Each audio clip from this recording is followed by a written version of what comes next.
We all know that in 2010, the United States Court of Appeal ordered the United States Secretary of State to review its blacklisting of the PMOI, strongly suggesting the designation should be revoked. Its judgment was in line with that of the British and European courts, which called for the prescription of the PMOI perverse and flawed. So I now call, together with my parliamentary colleagues, for the United States of America to follow Britain and the European Union in lifting the ban. Obviously, the US ban on the PMOI has a direct effect on the appalling situation facing the residents of Camp Ashraf in Iraq. So now I want to move on, ladies and gentlemen, to the incident that took place on the 8th of April and its consequences. There is no greater crime, ladies and gentlemen, in the eyes of international law than that of state-sanctioned war against defenceless civilians. And I therefore urge the British government, the United States of America and the United Nations to call this crime as they see it. This was indeed a crime against humanity, which has not passed. As I understand it, there continue to be 1,000 Iraqi soldiers in and around the camp, and a third of Ashraf is under occupation by Maliki's forces. We now have a duty to act. The United Kingdom and the United States of America in particular, who led the coalition into Iraq, must now act urgently to give medical aid to the injured residents who still today are being denied proper medical treatment by Iraqi forces.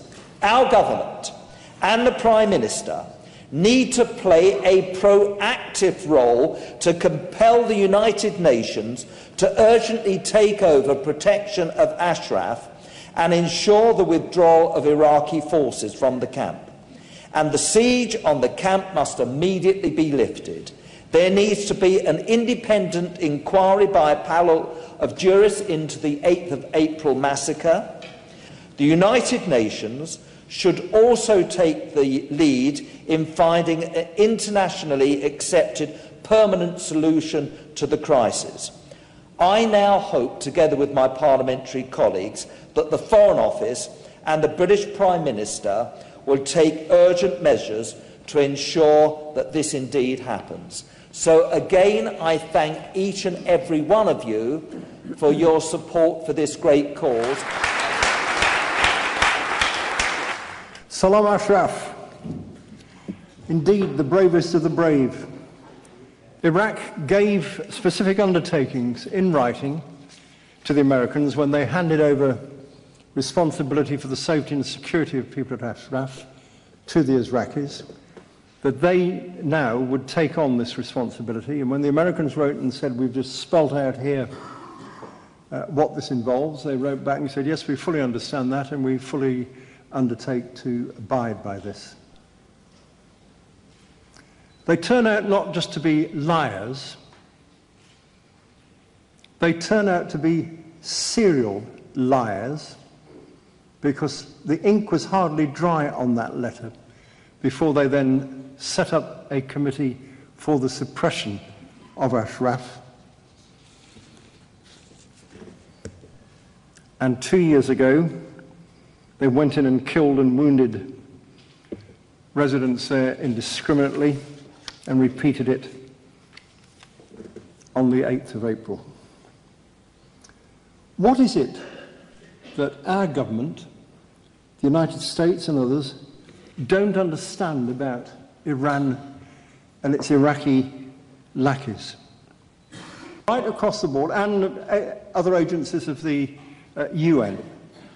And I spoke to the UN Human Rights Deputy last week on the phone about this.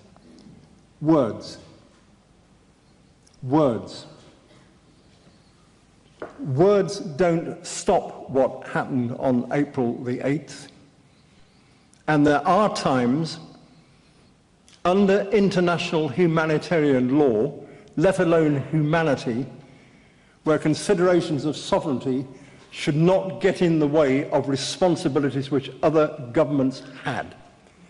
It is eyewash, in my view, to pretend that 60,000 Americans still stationed in Iraq can't move and surround that camp and evict the Iraqis as the least you can do to try to safeguard the lives of those still at Ashraf.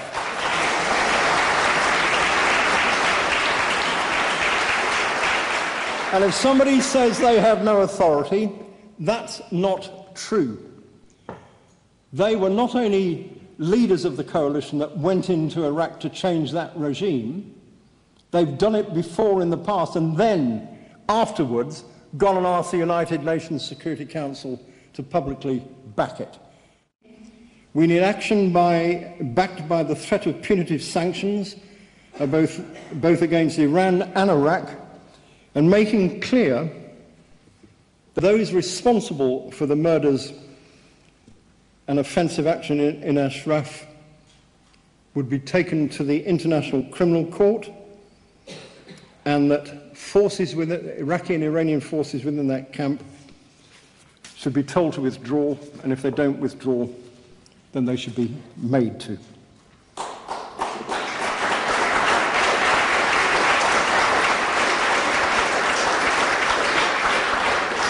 Our government has the perfect right, under international law, as a member of the UN Security Council, to prepare a dossier to submit to the International Criminal Court, arguing the case for a reference there for those crimes against humanity against the Ashraf residents. I speak for you when I say we will not be silent. We will not stand aside.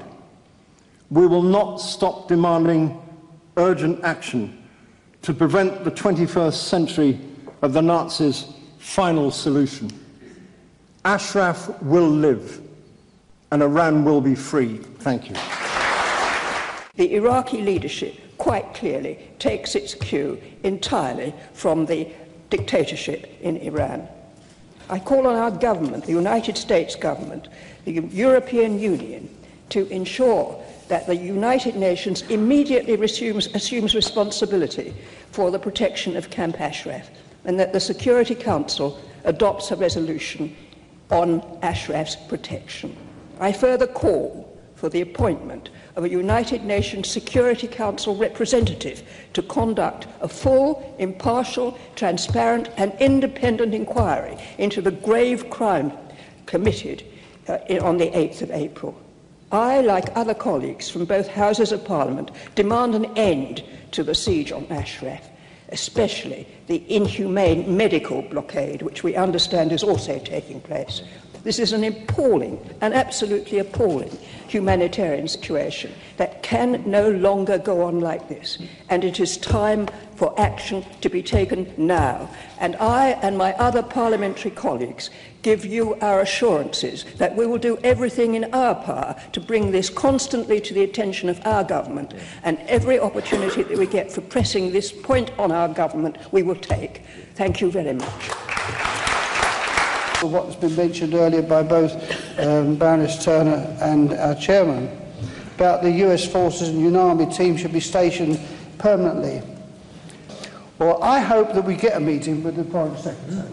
I think it's essential that we have an all-party gathering with the Foreign Secretary and we tell him, stop the nonsense and gobbledygook, demand immediate, meaningful sanctions against the people in Tehran who are ordering these people in Iraq to do it. That's what they could be doing. The sanctions should be complete. Say, I'm going into the Parliament to say, we're going to do it as a country to bring pressure to bear on the people in Tehran. That would be my message, and I hope we can do it. Stated by Stureham Stevenson, the head of a European parliamentary delegation which visited Iraq, and Malcolm Smart of Amnesty International, the residents remain under continual threat.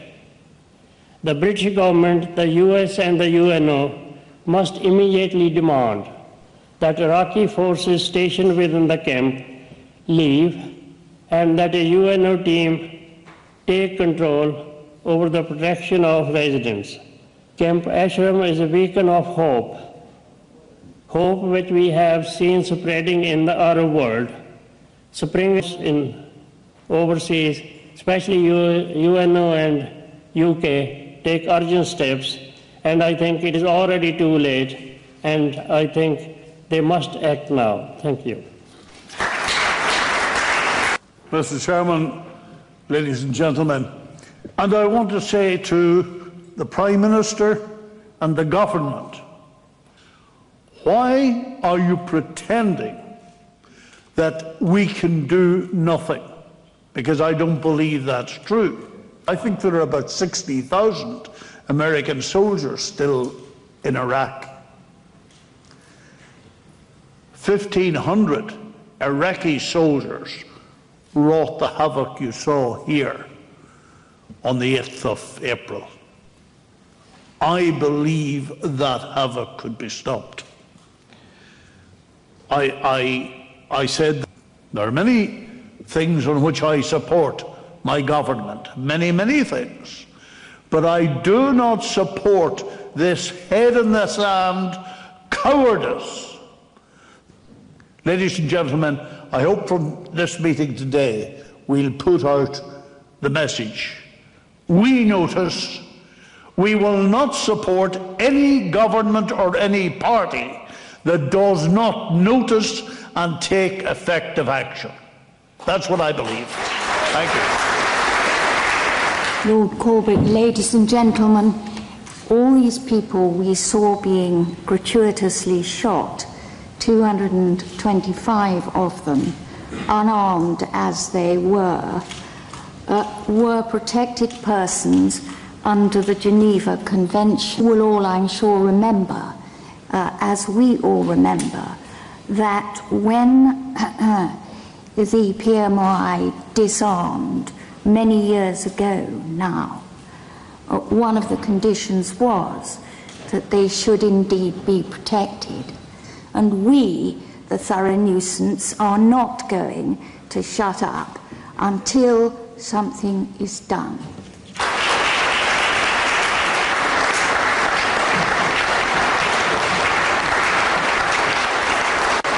It must also be repeated that all Camp Ashraf residents are protected persons under the 4th Geneva Convention, and crimes committed against them are considered as war crimes and crimes against humanity.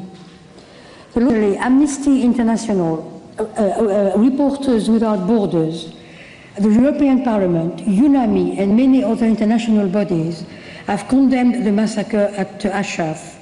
It is therefore crucial for the victims to receive the urgent medical help they desperately need. And Ashraf residents need to be protected immediately by the UN. Ashraf residents are the hopes of millions in Iran who seek freedom, and the UN must be pressured into protecting them. Thank you very much.